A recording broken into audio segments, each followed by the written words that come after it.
Scroll பண்ணாதீங்க. இந்த ஒரு நிமிஷம் உங்களுக்காக தான். டெல்லியில ரத்தம் சிந்துறாங்க. மாணவர்கள்லாம் தெருவுல நிக்கிறாங்க.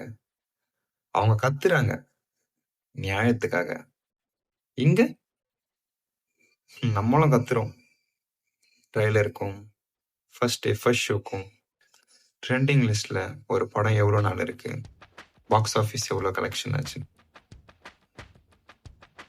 நான் கேட்கறது சினிமா வேணாம்னு இல்லை, செலிப்ரேஷன் தப்பு இல்லை.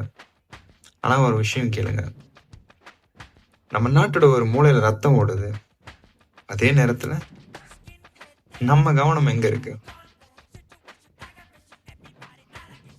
ஜஸ்டிஸுக்காக யாரும் ஹேஷ்டேக் போட போறதில்ல, நம்ம போடலன்னா.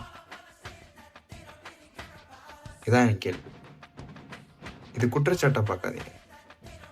நாளைக்கு நம்மளை கேட்பாங்க, நீங்க எங்க இருந்தீங்கன்னு. அப்ப நம்ம பதில் என்ன? ரசிகனா இருங்க, ஆனா அதுக்கு முன்னாடி விழிப்புள்ள, அறிவுள்ள ஒரு மனுஷனா இருங்க. ஏன்னா ஒரு தலைமுறையே மாற்ற போறது என்ன தெரியுமா? சத்தம் இல்லை, சிந்தனையும் அதற்காக போராடிய போராட்டங்களும் தான்.